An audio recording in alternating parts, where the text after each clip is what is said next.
breakout or our plenary session, which will go for 1 hour, and then we will also provide like a talking point discussion format so that we make it very interactive. So the essence actually is not in the design of this activity. Is one thing we highlighted that this is not some of these normal forum where we go and one person come and just do a long list of PowerPoint and then start talking to people and talking at people. No, that's not the essence. We believe actually that at the basis, at the heart of this partnership, our engagement on the library program, even partners across the world, is basically to learn and hear people's experiences on the ground. Yeah, so that's why we try to make the discussion very interactive and story sharing basically. We also believe that you've been working hard and you have some very good stories and you've been able to drive impact and change lives in the work that you do. Our work, our partner, is to celebrate that impact, that you've been able to accomplish, and to also learn from the challenges. And in the final analysis, we all can derive solutions that will begin to address the challenges that we face. But we always start from celebrating the good stories, because there are many good stories out there that you will share with us here today, and the impact you've been able to drive and deliver through business, transformative business. So we're interested in learning the good stories, the impact, but we're also interested learning from the challenges that we all continue to experience in the work that we do through agribusiness, through agri-value chain, and learning from the good story, the victory, the successes, understanding the challenges, the gaps. With that two basic narrative, we're able to find a way forward together and derive a solution together. Learning from work that we do on our own and work that we do as partners on a global level, and successes we've been able to achieve, and challenges we've been able to face, and how we're able to surmount those challenges. So basically, I'll put it that this is a learning session, a session that we able to share and begin to learn from one another, and then begin to share what we refer to as resources. But there are important resources that you have on the ground that we can learn from, and there are resources available to us that you can also learn from. So it is a learning session and an opportunity to get to understand one another more and expose each other to resources available to ourselves. So that's going to be the broad direction of the interactive session. And we also have here Tinashe. Tinashe is our agribusiness specialist. He has deep experience and understanding on the value chain development, what needs to happen to support the development of agri-value chain. And he will also be on hand to contribute to the dialogue, to contribute to the discussions, and also on what critical learning that needs to happen, and what some of the resources that we can expose one another for as we continue to improve our businesses and the work that we do on the local level. So he will be here to participate in the discussion. So I will be the moderator of the interactive dialogue. I will call you up. First, you will share stories. Like I said, some of the good things that you're doing, where you came from, what drove you into that direction. If it is a group, you can also share on behalf of the history of the group. And then, of course, beginning with some of the great transformative impact you've been able to deliver. And we'll also be happy to hear about some of the challenges and, of course, opportunities also that you see within the sector that you work in. And then, we continue the discussion along those lines and the sharing. I will call in Tinashe all the time, to share thoughts, and also our colleague here, Warren. Warren is a digital market trainer and a specialist. She has expertise in bringing businesses online and exposing businesses to opportunities that are available in the digital space. So most of us are already thinking about bringing our businesses online, tapping into markets through online spaces. She's also here to provide insight and perspective on how to make that happen and what opportunities also are available within the Partner Worldwide Network for facilitating business digitally. So she will make contribution also as we move along. And then our colleague also, Talia. Talia is the Nigeria Partnership Manager. She's very much engaged on the ground into supporting and facilitating microfinance, activity, particularly in the business sector in Nigeria. She has partners also on the ground, and she also brings a wealth of experience working with business actors and partners in the Partner Worldwide Network to facilitate business and create jobs and economic development. And also, like I said, we have our LCIs here we've been working with already, and they will also contribute to this dialogue and this discussion at the end of the day. So somebody may be asking questions, say, what is this all about? We've gone to many discussions, we've gone to many sessions, we've thought, maybe this is not the first time this is happening. So what is this all headed? Could be a question that will be lingering on our mind here. The answer to that question basically is going to come from this meeting. So we'll see how the discussions go. We are also interested as an organization in not just talking, but also always say like walking the talk, right? Walking the talk. The only difference is that we do it differently, as we have explained, and that different way is, we believe, the most sustainable way, facilitating business and working together to expose each other to opportunities within the business space. And also to grow the impact that you have achieved already and create more results, more jobs, more opportunity through business. At the close of the day, we're very much hoping that we can come together as a group, we can identify interesting business opportunities, and then also, like we said, emphasize as a partnership, working as partners who are working in many countries around the world. We do have a wealth of experience supporting and facilitating business relationships. So those opportunities are also available to us. We'll be willing to share, and then opportunities and experiences that you also have, you also share, and we work alongside. Again, I will emphasize, work alongside delivering business impact in Liberia. Yeah. So as we move along, we will ensure that we stick to that objective and make sure that this will make a contribution, we make that contribution within time, so that we give other people the opportunity to make a contribution also as we move along. So that's going to be the broad layout of things. Do we have a government representative here? Anybody here from the Ministry of Agriculture, Ministry of Commerce? We invited. Okay, so we're not seeing anyone, so maybe we will move into this interactive session.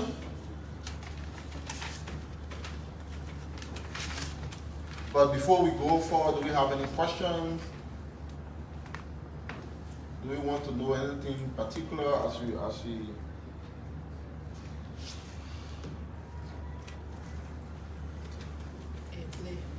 Huh? Much better. Okay, thank you. Yes. So get forward. Yes. So I have the program here. Okay.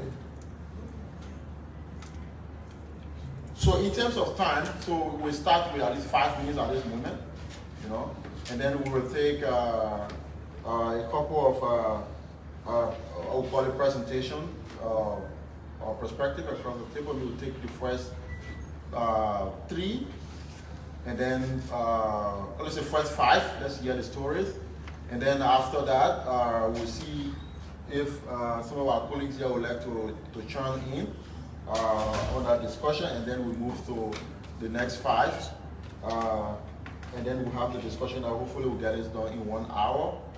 And then move on to the next section of our program.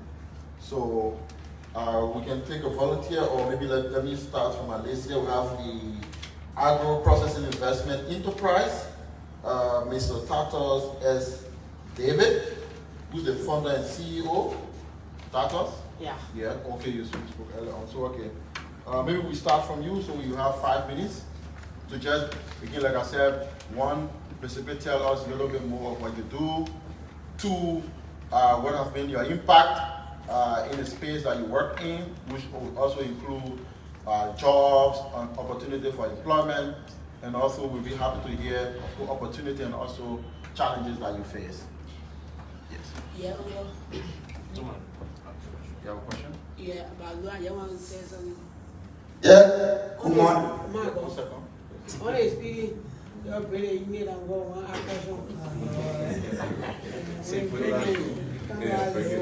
Sorry about that. So let's speak in a real way as much as possible. That is true. All right. Good morning, my people. My name is Tatos David. I'm the founder and the owner of Agro Processing Enterprise. Agro Processing Enterprise basically focus on value addition on 4 agricultural crops, starting with cassava, moringa, crumpy, so forth. We started this initiative somewhere around 2020, and to now we've been able to have our product in the market. Basically, we have a team of 5 energetic young men working along the line to make sure that we achieve our dream. And we are not only involved with value addition, we are also involved with training, because we understand that most of the businesses, they don't understand the environment in which they work into. We do market research, we help small businesses in that direction, especially agribusiness. Research for you, we tell you how to go and do your business. We tell you the investor readiness as a business person, the mind you're supposed to get, your commitment, your passion, and your time. So we provide that information basically for you. And we also do a business plan for you. Because as a business owner, you need to have the tools that guide you in your process. How your business is operating, how are you going to generate funding, and how are you going to sustain your business. Okay? So we provide that kind of training for you. And we also provide training because when you come in the business environment, most of us in Liberia, we don't understand competition. So what value are you putting into your service or your product that the customers will always run to you, or you have an edge over other businesses? So we also provide training. So along the value chain, there are a lot of challenges. Challenge number 1, for smallholder farmers, there's no storage facility. And for us as social entrepreneurs, we see that as an opportunity for we the business people. Because if people from Bonkante, Lofa, Nima are producing vegetables and they don't have a place to store them, as an entrepreneur, you can take that as an advantage to build a storage facility you run as a business, where you have to go to the smallholder farmers that are producing the vegetables, keep them for some time, and they'll pay a little cost to you, and you begin to generate money. And we see that as an opportunity, but other people see that as a challenge. Another challenge, we know access to finance is also a big challenge, but it's not all to it. Capacity building, as I said earlier, is one of the main things, because you may have all the money, but if you don't understand the business that you are doing, at the end of the day, you may invest all of the money, but you are not going to go anywhere. So the best thing is to put yourself together and identify the specific problem that you want to solve. By the time you provide the solution, you're going to make money, and at the end of the day, if you are prepared, the money will start coming. So access to finance is another challenge, though we see that as a challenge too, because you need money to do business. Along the value chain, especially for us that are doing packaging materials are very expensive in Liberia. In fact, at times you don't find them, you have to go all around the supermarket looking for packaging materials. So we see that as a challenge also that is also impacting our work, because at times we produce the product, but to package it and label, I will give a good design that when the customer see this product, they will want it or they will need it. But sometimes to get those packaging material become a difficult one for some of us. And another challenge that we are facing is marketing, because most of the smallholder farmers and some of us that are doing the value addition, we don't have market. You have to struggle. If this Kubacha woman don't come to you to buy, you don't want to make money. So we don't have access to market. There is no good market for us. So also another challenge is policy-wise. We want our government to prioritize Liberians' commodity, Liberian food product, because basically the rice, people take it as a political commodity. So government always look at the importer. But what about those that are producing the local commodity? We that are getting the cassava ready in the market. What are the policies that can really protect us, that will give us that right to prioritize our commodity in the market instead of the imported rice, imported other things that would take long time to learn or to solve? So we see that government need to do more, create opportunity for with the young people in a space that opportunity will be there for the young people that they can compete and venture into businesses.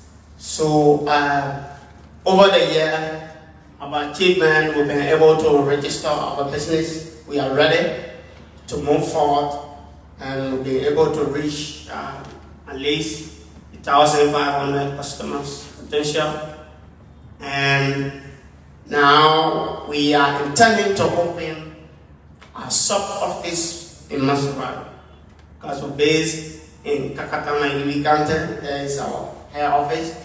But currently, we are intending now to open a sub office in Monrovia County to help some of the smallholder farmers and those of us that are in the value chain.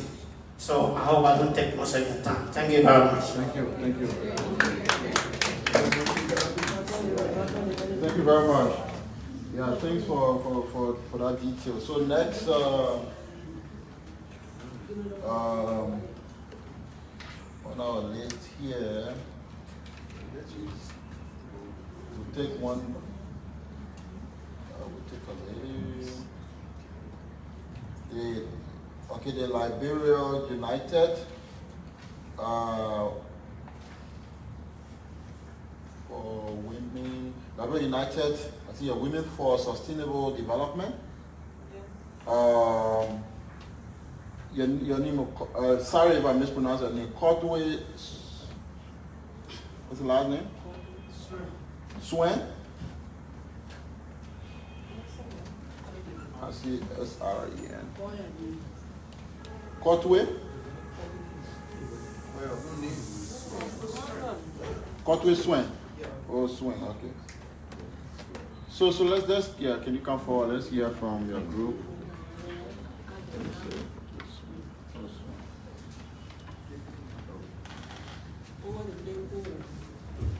full? Yeah, they don't want that. Maybe you change your seat or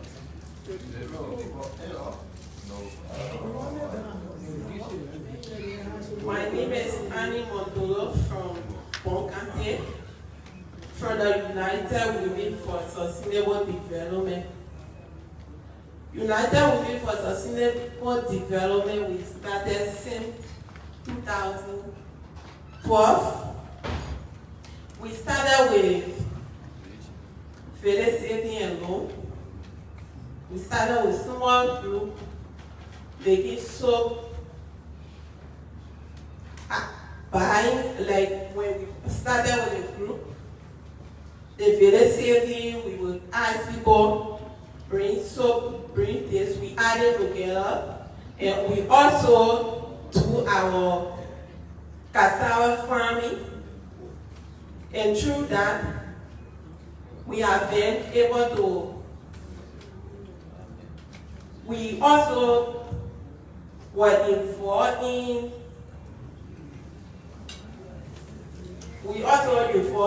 palm nursery, we do nursery, cocoa nursery, other things. So right now, United Women has grown. We are in vegetable farming. We have our vegetable farming in tomato. We have rice farm that cover 5 acres of land. So there are those challenges that we are faced with when it comes to talking to people, like when it comes to going on your agriculture farm, when it comes to gathering people together to do the farming. When we started the cassava farm, the sun rays were very high. But right now, things are, everything is going on fine because there is rain.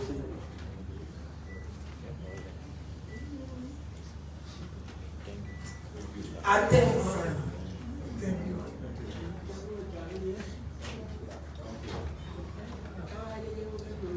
Okay. So let's start taking some volunteers across the room. So let's take. So we'll start with you and then come.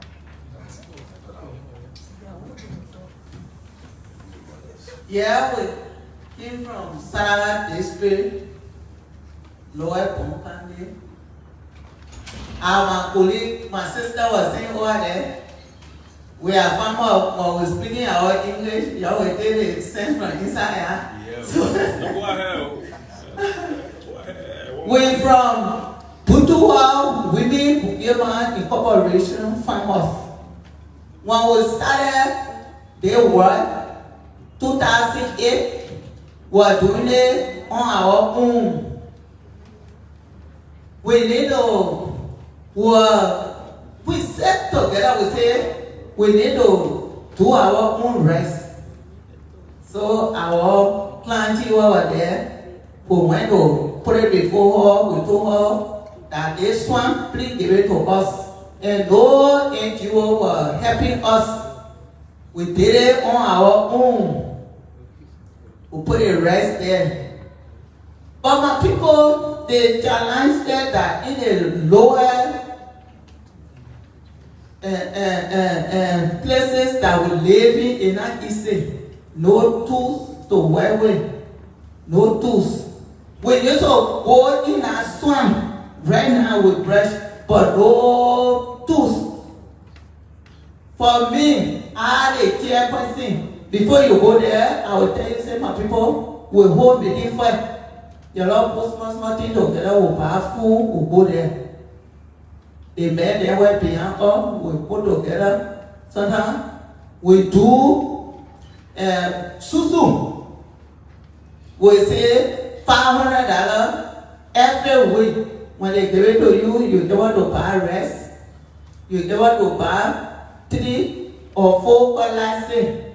Your boy, your breast are speaking to you. Put your breast, but no variety. I I'm talking about red, see red and nothing will get. We not even get nothing. The water not follow the place. We ain't get money to even open the water road to go. That these are the challenges we're facing.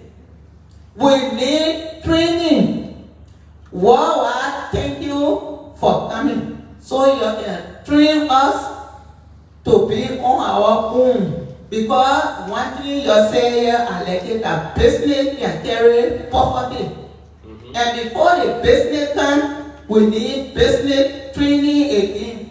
Because you can get business, you don't know how to manage your money. I thank you for my time.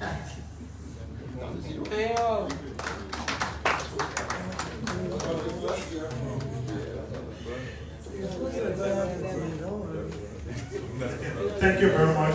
Once again, my name is Mohammed Laboli. I represent the Future Farmer of Liberia for Women Empowerment. All right, so we have our intervention in home and local counters. I'm not going to repeat some of the challenges that I've heard across the board. I will highlight what I think is more important, which borders on our partners' vision. That is having network and ensuring that the concept is business related. So for future farmers, our program started in Monrovia around the Boca mission. So we are also into micro lending. All right? And then our board decided that in order to be very impactful, we should reach out to the rural community. All right, so when we got in Lofa Biocollector, the challenge we had there, I don't know whether it's common to all, but from my thinking, it's very unique in our setting.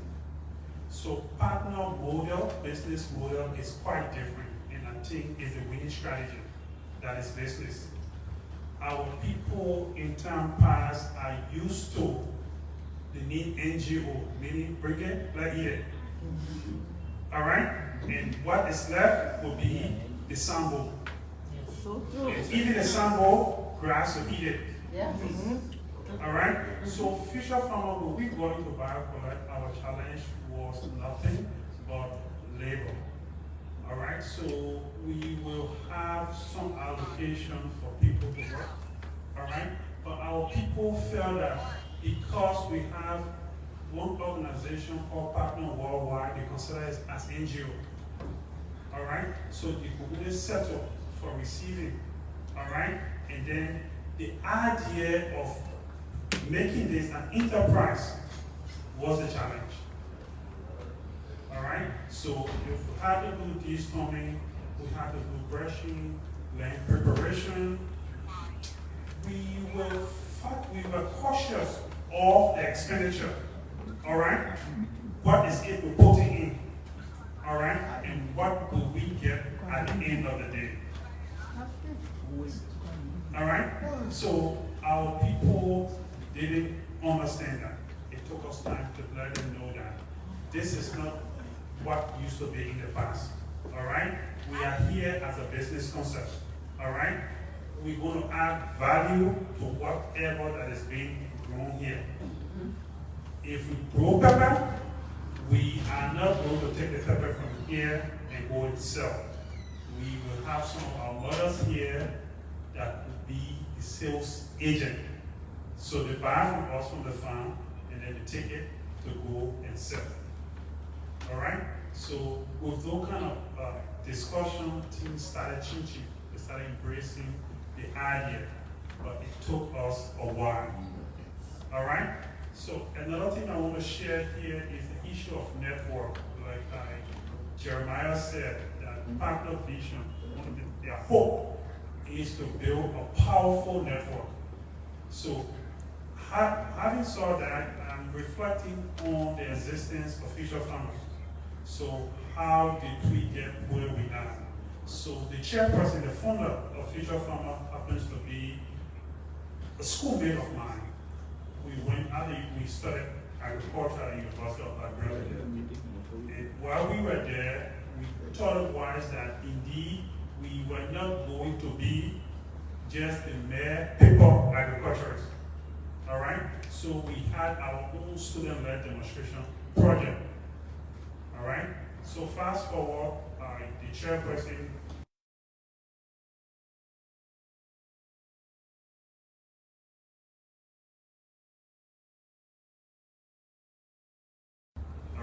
so Darius will make sure that he kept in touch with his people in America, his family. And then he said that he needed people to come along with the vision. All right? So what am I saying here? Network. All right? So the network we built from the University of Liberia is what kept on his mind.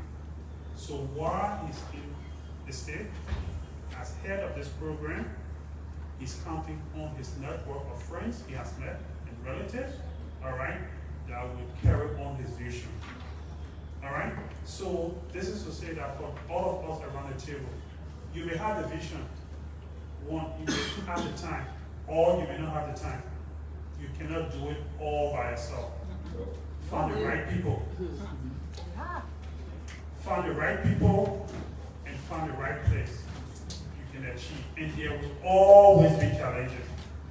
Okay, another challenge has been for us is sales. All right?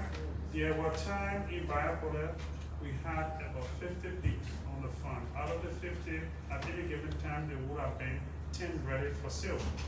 All right? So the approach, when we took it to the market, the price gets devalued. All right? Apparently, the people would think that we were genuine. So they want it at lower price. So we instituted an approach. I would say since this is the case, then we will reach out to the swarm sellers. We will ask them to come on our farm. So we went Douala, all right, where they can sell a pig. We went Corway, other places. So we invited them. When you tell them, they say they get transport. Say, all right, we'll meet one another halfway. You don't have transport, okay? So what is the cost of leaving from Douala to come out of farm? We'll meet halfway. All right? You pay half, we pay half. All right? So yeah, it's real. So those are some of the charts, those are some of the things we do. So you always have, because if we don't do it, all right, the pigs stay there. At the end of the day, they need to eat. All right? We need to buy a feed for them. If we don't give them the feed, then the life weight will drop. Okay? So I will end here and just to caution each and every one of us. There will always be challenges, okay? But we need to put our heads through and see how best we can find a solution. Thank you very much. Okay, I'm Pastor Isaac G. Bapu, CEO of Poverty Reduction Microfinance of Liberia. I have a base in Basel. But when we are talking about poverty reduction, we should have in mind that we should be father to have everyone connected. What do I mean to have everyone connected? The guy wants to eat because the blood is, running up and down, and he's going hungry and the blood is drying. He will find some solution, either be a Zogo or be somebody else. So we need to have everyone connected so that we can be able to erase poverty. If I saw John Brown and John Brown is not creditworthy or John Brown cannot run a business, I can take John Brown and put John Brown with somebody and say, oh, you be here and be a sweeper in this class too. And then at the end of the week or at the end of the month, John Brown will be able to have access to fund that and he will be able to take care of his family. But if I'm looking at John Brown, because John Brown has some character and I say, oh, John Brown has some character and I do not want to work along with John Brown, I am not a father. That means I will make John Brown to think on the other side, instead of being good in society or instead of to push him forward, I will push him on the side and at the end of the time, he will not be connected and he will be somebody that will be going against the will of whatsoever we will be doing.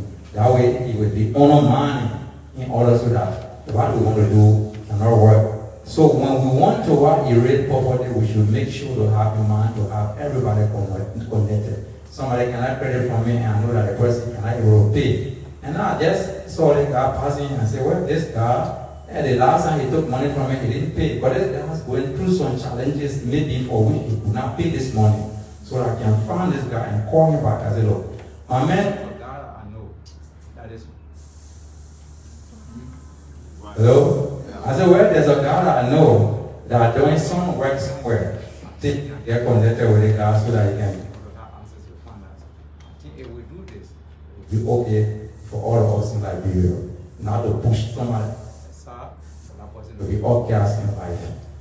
Thank you.